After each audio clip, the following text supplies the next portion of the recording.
మమ్మను పిలిచి ఉన్నాడని మేము నిశ్చయించుకొని వెంటనే మాసిదోనియానికి బయలుదేరుటకు యత్నము చేసితిమి. ఇప్పుడు ఎక్కడ త్రోయి నుంచి ఎక్కడికి వెళ్ళిపోతున్నారు?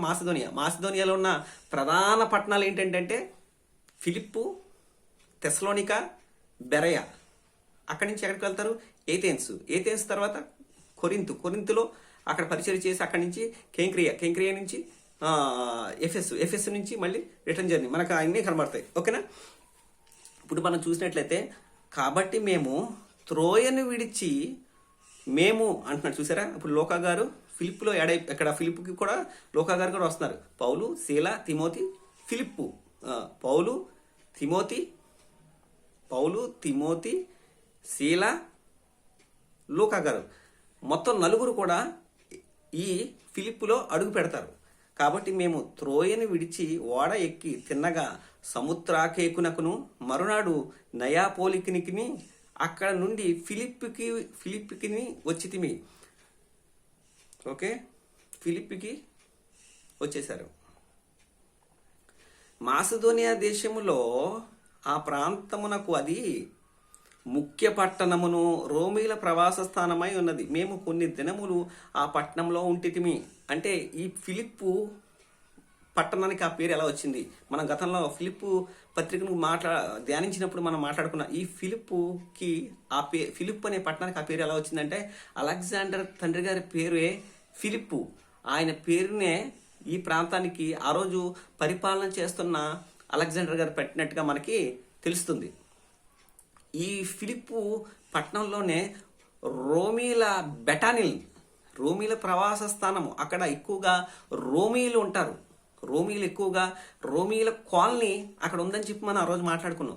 ఎక్కువగా అక్కడ రోమా సైనికులు ఉండే స్థావరాలు కూడా ఉన్నాయి. ఆ బెటాలియన్ కూడా అక్కడ ఉన్నాయన్నమాట. మనం ఆ విషయాన్ని మనం అర్థం చేసుకోవాలి.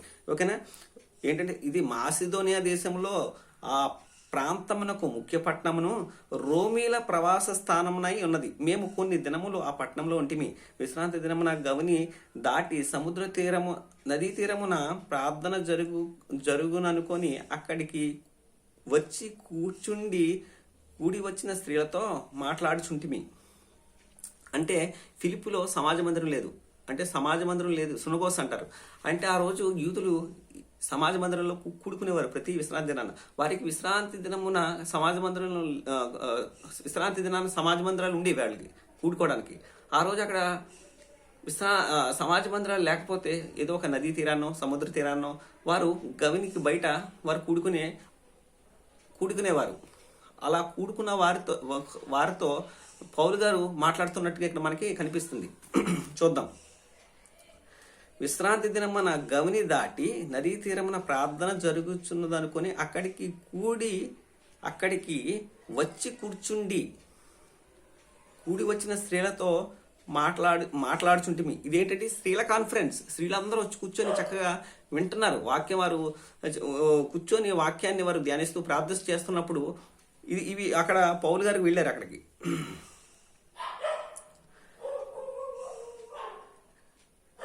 కూడి వచ్చిన స్త్రీలతో మాట్లాడుచుంటిమి. అక్కడ ప్రార్థన జరుగుతుంది. పౌలు గారు వెళ్ళారు. వారికి వాక్య పరిచయం చేస్తున్నప్పుడు అప్పుడు లూదియా అయను దైవభక్తి గల ఒక స్త్రీ వినిచి ఉండెను. ఆమె ఓదారంగు పొడిని అమ్ము తుయితెర పట్టణస్థురాలు. ప్రభు ఆమె హృదయమును తెరిచెను గనక పౌలు చెప్పిన మాటలందు లక్ష్యముంచెను. ఆమె ఇంటి వారును బాప్తిసం పొందినప్పుడు ఆమె ఏమంది అంటే, నేను ప్రభునందు విశ్వాసము గల దాన్నని మీరు ఎంచితే నా ఇంటికి వచ్చి ఉండుడని వేడుకొని మమ్మల్ని బలవంతము చేసెను. ప్రభు వాక్యాన్ని అక్కడ చాలా మంది స్త్రీలు కూడి వచ్చారు, కానీ లూదియా మాత్రం ప్రభు వాక్యాన్ని జాగ్రత్తగా వింటుందండి. మన ప్రభు వాక్యాన్ని జాగ్రత్తగా వింటే ప్రభు మన హృదయాన్ని తెరుస్తాడు. తద్వారా అప్పుడు మనం ప్రభు మన హృదయాన్ని తెరిచినట్లయితే రక్షణ కార్యం తనకే కాదు, తనొక్కరితే రక్షించబడలేదు, తన కుటుంబాన్ని కూడా రక్షించుకుంది. కుటుంబాన్ని రక్షించుకోవడం కాదు, తన కుటుంబంతో పాటు తన ఇంటినే సంఘంగా మార్చేసుకుందండి. దైవభక్తి కలిగిన స్త్రీ అండి. దైవభక్తిలో ఒక భాగమే ఏంటి అంటే ఆతిథ్యం ఇవ్వటం. లూదియా అద్భుతమైన ఆత్మీయురాలండి. చూస్తే మనం ఆ తర్వాత మనం చూసినట్లయితే మేము ప్రార్థనా స్థానంకు వెళుచుండగా నా నా ఇంటికి వచ్చి ఉండుడని వేడుకొని మమ్మను బలవంతం చేసింది. ఈ రోజు ఉన్న ఇంకా దీని గురించి మాట్లాడాలంటే చాలా ఉందండి. ఈ రోజుల్లో ఉన్న విశ్వాసులు ఎలా ఉన్నారంటే, ఒకరోజు పాస్టర్ గారిని కానీ లేదా సేవకును కానీ ఇంటికి ఇంటికి ఆతిథ్యం ఇవ్వడానికి వారికి సమయం ఉండట్లేదు. వారు భారంగా భావిస్తారు కొంతమంది. కానీ లూదియా అలాంటిది కాదండి. ఆమె ఓదారంగు అమ్ముకునే తుయతెర అంటే ఎఫెస్సు అంటే ఆసియా ఖండానికి, ఆసియాలో ఉన్న ఎఫెస్సు స్ఫుర్ణ తుయితెర పట్టణస్తురాలు ఆవిడ అక్కడి నుంచి ఇక్కడికి వచ్చి ఇక్కడ ఉంటూ ఇక్కడ ఓదారంగా పడి వ్యాపారం చేస్తూ స్త్రీ అయినప్పటికీ దైవభక్తి కలిగిన స్త్రీ అంటండి.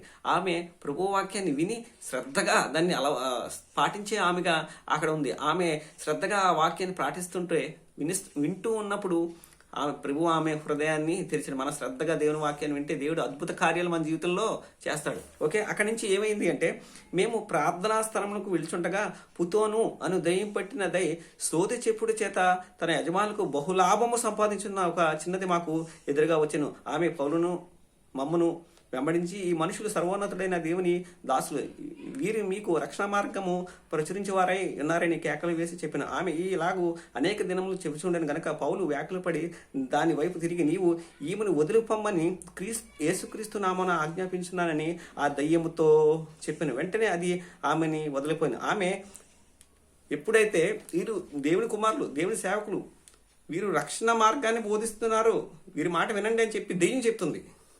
ఇప్పుడు దేవుని గురించి ఎవరు చెప్పాలి అంటే ఆయన బిడ్డలు చెప్పాలి. దెయ్యం చెప్పడం ఏంటి? పౌలు వ్యాకులు పడి దాన్ని గద్దిస్తే అది ఆవిడిని ఆ చిన్నదాన్ని విలవిల్లాడించేసి వదిలిపెట్టి పోయింది. ఆ యజమానులు దెయ్యంతో కూడా వ్యాపారం చేసే వాళ్ళు కొంతమంది మనుషులు ఎలా ఉంటారంటే, ఆ చిన్నదేమో దెయ్యం పట్టి సఫర్ అయిపోతుంటే ఆ దయ్యాన్ని ఉపయోగించుకొని, ఆమెలో ఉన్న దయ్యాన్ని ఆమెని ఉపయోగించుకొని, ఆమె యజమానులు అంటే ఆమె ఒక బానిస. ఆ రోజు బానిస వ్యవస్థ ఉంది. ఆమె యజమానులు అన్నాడు. అందుకనే ఆ రోజు బానిసగా ఉన్న ఆ చిన్నది ఫుతోన్ అనే దెయ్యంతో బాధపడుతుంటే ఆ బాధలో ఉన్న ఆమెను తీసుకొచ్చి సోది చెప్పాలని చెప్పి అక్కడ నిలబెట్టి వాళ్ళందరికీ సోది చెప్పిస్తూ ఆమె వల్ల బహులాభం పొందుతూ ఉన్నారంటండి. వీళ్ళు ఆమెలో ఉన్న దెయ్యాన్ని బట్టి వీళ్ళు బహులాభం ఆర్జిస్తూ ఉండగా పౌలుని శిలని వ్యాకులు పరిచిన దెయ్యాన్ని పౌలు గారు గద్దించినప్పుడు అది ఆ చిన్నదాన్ని వదిలి వెళ్ళిపోయిన తర్వాత ఏం జరుగుతుంది అంటే చూద్దాం. ఆమె యజమానులు తమ లాభ సాధనము పోయినదని చూచి పౌలును శీలను పట్టుకొని గ్రామపు చావిడిలోనికి అధికారుల యొద్దకు ఈడ్చుకొని పోయిరి. పౌలు శీల చేసిన తప్పు ఏంటండి? పౌలు శీల చేసిన నేరం ఏంటంటే చెప్పండి. ఒక వ్యక్తి ఒక రుగ్మతతో బాధపడుతుంటే దాని నుంచి విడిపిస్తే వాళ్ళు తట్టుకోలేకపోయారు. కారణం ధనాపేక్ష. వారికి వస్తున్న లాభం పోయిందని చెప్పి వారు చేసిన మంచి పనిని అప్రిషియేట్ చేయడం మానేసి వారిని గ్రామపు చావిళ్లలోకి ఈడ్చుకుని వెళ్ళారంటండి. ఈడ్చుకుని వెళ్ళిపోయి ఏం చేస్తున్నారంట, ఇప్పుడు నేరాలు మోపుతున్నారు. ప్రభుత్వం మీద వీళ్ళు వ్యతిరేకంగా బోధ చేస్తున్నారు అని చెప్పి చెప్తారు. చూడండి, అంతటా న్యాయాధిపతుల యొద్దకు వారిని తీసుకుని వచ్చి, ఈ మనుషులు యూదులయుండి రోమీలమైన మనము అంగీకరించుటకైనను చేయుటకైనను కూడా నీకు ఆచారములు ప్రచురించుచు మన పట్టణమును గలిబిలి చేయుచున్నారని చెప్పిరి. అప్పుడు జనసమూహము వారి మీదకి దొమ్మిగా వచ్చెను. న్యాయాధిపతులను వారి వస్త్రములు లాగేశారంటండి. బెత్తలతో కొట్టవలనని ఆజ్ఞాపించిరి. వారు చాలా దెబ్బలు కొట్టి వారిని చెరసాల్లో వేసి భద్రముగా కనిపెట్టవలని చెరసాల నాయకునికి ఆజ్ఞాపించిర్రి. అతడు అట్టి ఆజ్ఞను పొంది వారిని లోపలి చెరసాల్లో కాదండి, లోపలి చెరసాల్లోనికి త్రోసి వారి కాళ్లకు బొండ వేసి బిగించెను. పౌలు శీల ఏ తప్పు చేశారండి? ఆ రోజు చిన్నదాన్ని, దయ్యం పట్టిన చిన్నదాన్ని విడిపిస్తే వీళ్ళు తీవ్రంగా కొట్టేశారు. ఆ రోజు రోమా సైనికులు చేసే శిక్షలు చాలా భయంకరంగా ఉండేవండి. వస్త్రం ఉంటే దెబ్బ సరిగ్గా తగలదని చెప్పి వస్త్రాన్ని లాగేసి వారు పైబట్టను తీసేసి బెత్తాలతో కొట్టారండి. ఆ రోజు యేసుక్రీస్తుని కూడా అంతే కదండి. ఆ రోజు ఆయన అంగీని లాగివేసి ఆయన శరీరాన్నంతా దున్ని పాడేశారు, రక్తపు ముద్దను చేశారండి. అలాగే వాళ్ళు ఎంత కిరాతకంగా శిక్షలు విధిస్తారో మనకు అర్థమవుతుంది. ఆ రోజు యేసుక్రీస్తుని కూడా వాళ్ళు అంతగానే గాయపరిచారు. అలాగే బెత్తాలతో కొట్టారు. రక్తం రక్తం ఒకటే కారదు, కానీ ఒళ్ళంతా ఉబ్బిపోయి కమిలిపోయి ఎంత బాధాకరంగా ఉంటుందో మనం అర్థం చేసుకోవచ్చు. ఇదే విషయాన్ని అపోస్తుడైన పౌలు కొరింథీయులకు రాసిన 2వ పత్రిక 9వ అధ్యాయంలో 11వ అధ్యాయంలో చెప్తాడు. ముమ్మారు బెత్తంతో కొట్టబడితిని అంటాడు. ఒకటి తక్కువ 40 చూడండి, ఒకసారి చూద్దాం. కొరింథీయులకు రాసిన 2వ పత్రిక మనం చూసినట్లయితే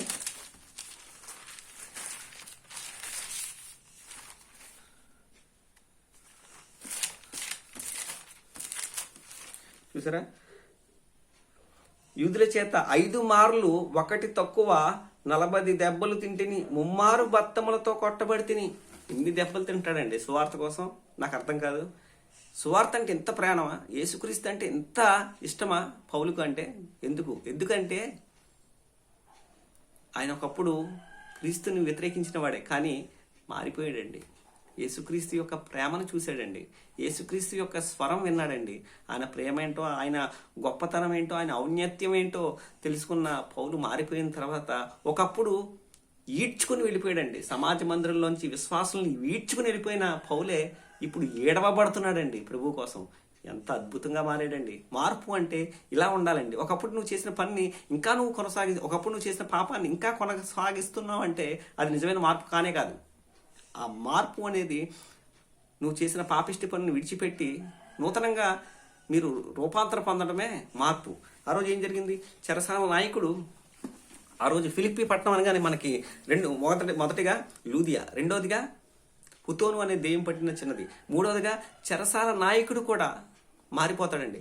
కారణం, ఆ రోజు పౌలు శీలలో చాలా దెబ్బలు కొట్టేసి చెరసాలలో వేస్తే వారు మధ్యరాత్రి వేళ ప్రభువుని స్తుతిస్తూ ఆరాధిస్తున్న సమయంలో అది భూకంపం రావటం, చెరసాల బద్దలైపోవటం. అక్కడి నుంచి అయినప్పటికీ దొంగలు ఎవరో పారిపోలేదు. కారణం ఏంటంటే పౌలు శీల గారు చేస్తున్న ప్రార్థన కావచ్చు, ఆరాధన కావచ్చు, వాళ్ళందరూ కూడా వింటున్నారు. వింటూ వారు మారిపోయారండి. పారిపోవలసిన దొంగలు కాస్త మారిపోయారు. వారు ప్రభువును స్తుతిస్తూ ఆరాధిస్తున్న సమయంలో భూకంపం రావటం, చెరసాల నాయకుడి లోపు ఏమైంది అని చెప్పి చూసుకోవడం. ఆ రోజు రోమా జైలర్గా ఎవరైనా ఉన్నప్పుడు ఆయన అండర్ నుంచి ఎవరైనా తప్పించుకున్న వారి ప్రాణాలకు బదులుగా అక్కడ ఉన్న జైలర్ ప్రాణాలు తీసేస్తారు. ఎవరైనా శిక్ష తప్పించుకుంటే వారి శిక్షని వీరికి విధిస్తారు. ఇంకా చెరసాల నాయకుడికి అర్థమైపోయింది. ఆ రోజు కత్తి తీసి అప్పుడు అర్ధరాత్రి వేళ కత్తి దూసి తాను పొడుచుకొని చచ్చిపోవాలని చెప్పి కత్తి దూసిన వేళ పౌలు శీల, అయ్యా మీరేమీ గాయపరచుకోవద్దు, మేము ఎక్కడికి వెళ్ళలేదు, ఇంకా మేము ఇక్కడే ఉన్నాం. పోనీ పౌలు శీల వెళ్ళలేదంటే వాళ్ళు దైవ సేవకులు కాబట్టి వెళ్ళలేదు. మరి దొంగలు మారిపోయారండి. ఆ రోజు ఎవరు కూడా చెరసాల నుంచి బయటికి వెళ్ళలేదు. వారు ఆ సన్నివేశాన్ని ఆ జైలర్ చూసినప్పుడు, ఆ చెరసాల నాయకుడు చూసినప్పుడు, అయ్యలారా రక్షణ పొందాలంటే నేనేం చేయాలి? ఈయనే జైలరు, ఈయనే రక్షక భటుడుగా పెద్ద హై కేటగిరీలో ఉన్నాడు, క్యాడర్లో ఉన్నాడు. ఇప్పుడు పౌలు శీలను అడుగుతున్నారు, అయ్యలారా రక్షణ పొందాలంటే ఏం చేయాలంటే నీవు ప్రభువైన యేసుక్రీస్తు యందు విశ్వాసం ఉంచుము, యేసుక్రీస్తునందు విశ్వాసం ఉంచును, అప్పుడు నీవును నీ కుటుంబమును అప్పుడు నువ్వు నీ కుటుంబం రక్షించబడతావు. నువ్వేం చేయాలి? యేసుక్రీస్తునందు విశ్వాసం ఉంచడమే నిత్యజీవం అని చెప్పి అంటాడు. అప్పుడు పౌలు, నీవు ఏ హాని చేసుకునవద్దు, మేమందరం ఇక్కడనే ఉన్నామని బిగ్గరగా చెప్పాను. అతడు దీపము తెమ్మని చెప్పి లోపలికి వచ్చి వణుకుచు పౌలును శీలకు సాగిలపడి, ఇంతకు ముందేమో మరి కొట్టావు నాన్న, కొట్టావు ఇంతకుముందు కొట్టించావు కదా, మరి ఇప్పుడు ఎందుకు చూశాడు? అద్భుతం, ఆశ్చర్యకారం చూశాడు. అతను కూడా వింటున్నాడు పౌలు గారు చేసిన ప్రార్థన, పౌలు గారు చేస్తున్న కీర్తన, పౌలు గారు చేస్తున్న విజ్ఞాపన ఖైదులు వింటున్నారు. అలాగే చెరసాల నాయకుడు కూడా విన్నాడు, అద్భుతం చూశాడు.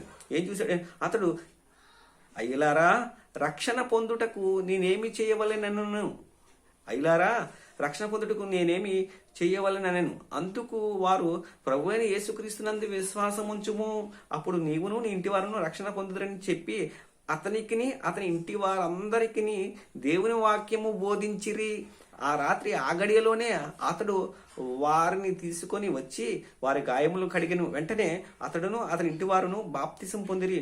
మరియు అతడు వారిని ఇంటికి తోడుకుని వచ్చి భోజనం పెట్టి దేవుని యందు విశ్వసించిన వాడై తన ఇంటి వారితో కూడా ఆనందించెను. రాత్రికి రాత్రి అద్భుతం జరిగిపోయిందండి. కుటుంబం మొత్తం కూడా దేవుని వాక్యము పౌలు గారు బోధిస్తే దేవుని వాక్యాన్ని బోధిస్తే వారు మొత్తానికి ఆ కుటుంబం మొత్తం కూడా మారిపోయింది. ఆ కుటుంబం కూడా వారు మనసును మార్చుకున్నారు. దేవుని కోసం బ్రతుకుతాం, దేవుని వాక్యంలో నడుస్తాం అని చెప్పి బాప్తీసం తీసేసుకున్నారండి.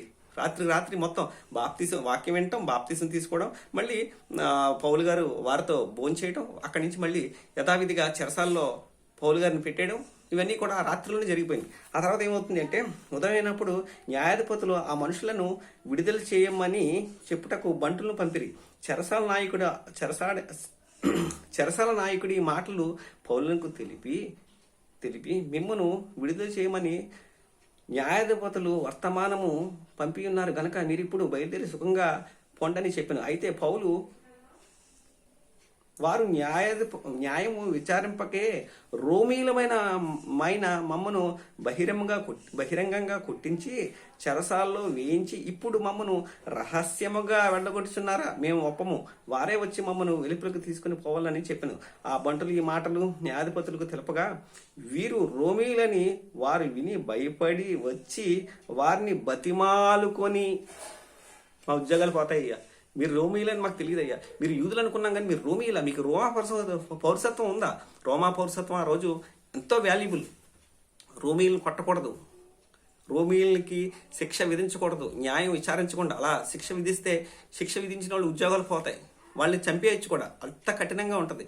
రోమీలు అంటే ఒక ప్రివిలేజ్ ఉంది ఆ రోజుల్లో. ఓకే, బ్రతిమాలుకొని వెలుపలికి తీసుకొని పోయి ఆ పట్టణము విడిచిపోండని వారిని వేడుకుని వారు చెరసాల నుండి వెలుపలికి వచ్చి లూదియా ఇంటికి వెళ్ళిరి.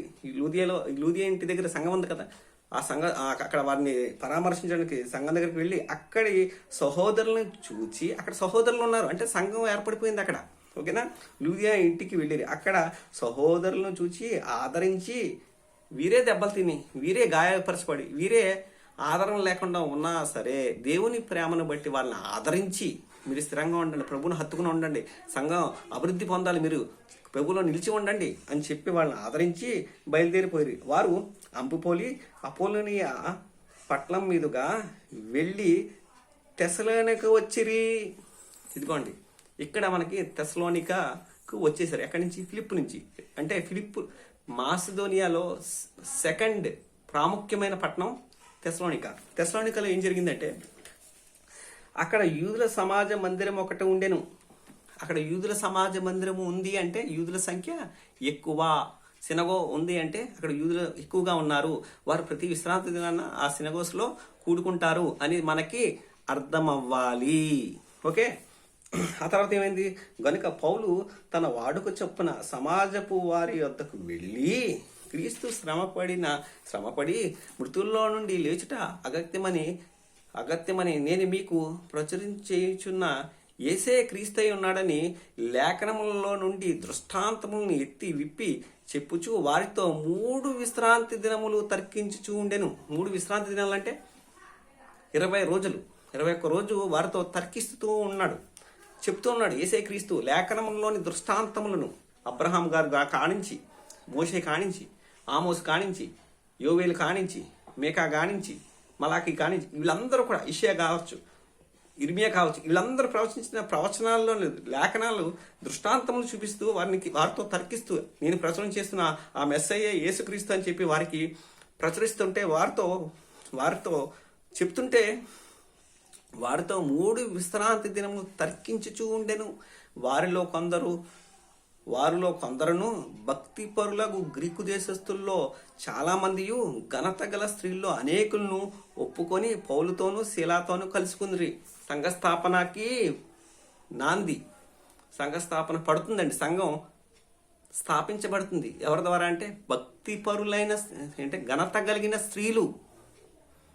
అలాగే అన్యుల్లో అంటే గ్రీకు దేశస్థుల్లో చాలా మంది, వారిలో అంటే యూదుల్లో కొందరును, భక్తి పరులకు గ్రీకు దేశస్థుల్లో చాలా మంది పౌలుతోనూ ఘనత కలిగిన స్త్రీల్లో అనేకులను ఒప్పుకొని పౌలుతోనూ శీలాతోనూ కలుసుకుంటారు. అయితే యూదులు మచ్చరపడి పన్నుపాటులు లేక తిరుగు కొందరు దుష్టులను వెంట పెట్టుకొని గుంపు కూర్చి పట్టణమెల్ల అల్లరి చేయుచు యాసోని ఇంటి మీద పడి వారిని జనుల సభకి ఈడ్చుకొని వచ్చుటకు యత్నము చేసిర్రి అన్నాడు. ఇప్పుడు ఏం జరిగిందంటే తెస్సలోనికకు వచ్చేసారు. అయితే ఫిలిప్పులో ఉన్నారు కదా యూదులు, అక్కడ ఉన్న యూదులకి వీళ్ళు తెస్సలోనికలో కూడా వాక్యం ప్రకటిస్తున్నారని వీళ్ళకి తెలిసిపోతే ఈ యూదులు అక్కడి నుంచి కూడా వచ్చేసారండి. అల్లరమోకని వెంట పెట్టుకొని అక్కడ పని పాటులు లేని కొందరును వెంట పెట్టుకొని ఎలా వచ్చారంట, యాసోను ఇంటి మీద మరి యాసోను ఇంట్లో ఎవరున్నారంటే పౌలు, తిమోతి, శీల ఇక్కడ ఈ ఇంట్లో ఉంటే పరిచయం చేస్తున్నట్టుగా మనం అర్థమవుతుంది. ఇప్పుడు ఏం వెంట పెట్టుకుని యాసోను ఇంటి మీద పడి వారిని జనుల సభ యొద్దకు తీసుకొని వచ్చుటకు యత్నము చేసిరి. అయితే వారు కనబడినందున యాసోనును కొందరు సహోదరులను ఆ పట్టణపు అధికారుల యొద్దకు ఈడ్చుకొని పోయిరి. ఈ వీరిని పౌలునే కాదండి, పౌలు దగ్గర ఉన్న ఎవరైతే ఉంటారో పరిచర్యలో ఉంటారో వాళ్ళని కూడా ఈడ్చుకుని వెళ్ళిపోయే స్వభావం అండి ఆ రోజు ఆ యూదులది. అంత కక్ష కట్టేశారు. మత పిచ్చి. మతం కాదు నాన్న, ఇది మార్గం అని చెప్పిన వారికి ఆ రోజు యూదులకి అర్థం అవట్లేదు. వాళ్ళు పైపెచ్చు ఎవరి కోసం ఎదురు చూస్తున్నారంటే మెస్సయ్య కోసం. ఆ మెస్సయ్య ఈయనేనన్నా అని చెప్పి పౌలు గారు చెప్తున్నా, శీల చెప్తున్నా, తిమోతి చెప్తున్నా, అర్థం చేసుకోరే. యాసోని ఇంటి మీద పడిపోయారంటండి. వచ్చి అడగట్లేదు, ఇంటి దగ్గరకు వచ్చి అడగట్లేదు, ఇంటి మీద పడిపోయారంటండి. యాసోని ఇంటి మీద పడిపోయి ఏం చేస్తున్నారంట, యాసోని ఇంటి మీద పడి వారిని జనుల సభ ఎదుటికి తీసుకొని వచ్చుటకి యత్నం చేసిరి. అయితే వారు కనబడినందున మరి పౌలు గారు, తిమోతి, వీళ్ళందరూ ఎక్కడికి వెళ్ళారు ఆ సమయానికి అంటే ఏదైనా పని మీద బయటకు వెళ్ళి ఉండవచ్చు, లేదా పని చేయడానికి తమ చేతులతో కష్టపడి పని చేయడానికి వారు సంపాదించడానికి, అంటే ఒక పక్క సువార్త పరిచర్య చేస్తూ మరొక ప్రక్క వారు సంపాదించుకొని తన జీవనాన్ని కొనసాగించుకోవడానికి బయటికి వెళ్ళి ఉండొచ్చు అని చెప్పి మనం అర్థం చేసుకోవచ్చు. ఎలా మనం దాన్ని నిర్ధారణ చేసుకోవచ్చు, అలా ఎలా కన్ఫర్మ్ చేసుకోవచ్చు అంటే మనం చూసినట్లయితే రెండవ తెస్సలోనిక రాసిన పత్రిక మనం చూసినట్లయితే రెండవ తెస్సలోనిక రాసిన పత్రిక 3వ అధ్యాయము 8వ వచనం మనం చూసినట్లయితే ఆ విషయం మనకు తెలుస్తుంది. ఎవని యొద్దను ఉచితంగా ఆహారం పుచ్చుకొనలేదు, మేము మీలో ఎవనికి భారంగా ఉండకూడదని ప్రయాసముతోనూ కష్టముతోనూ రాత్రింబగళ్ళు పనిచేయచ్చు జీవనము చేసి తిమ్మి మీరు మమ్మను పోలి నడుచుకున్న వల్లని మమ్మను మేము మాదిరిగా కనపరచుటకే ఇలాగూ చేసి తిమి గాని మాకు అధికారము లేదని చెయ్యలేదు. అంటే ఆ సమయంలో పౌలు గారు వారి పని మీద లేదా ప్రార్థనలోనూ గడపడానికో పని మీద బయటకు వెళ్ళినప్పుడు యాసోని ఇంటి మీద పడిపోయారండి. ఈ యూదులందరూ వచ్చేసి యాసోని ఈడ్చుకుని వెళ్ళిపోవడం ఇవన్నీ జరిగినాయి. అయితే వీరందరూ యేసు అను వేరొక రాజున్నాడని చెప్పి కైసరు చట్టమునకు విరోధంగా నడుచుకొనిచున్నారని కేకలు వేసిరి. ఇప్పుడు ఈ సువార్తను కాస్త వాళ్ళు ఎలాగా మార్చేస్తున్నారంటే, ఈ సువార్తను కాస్త వారు ఎలా మార్చేస్తున్నారు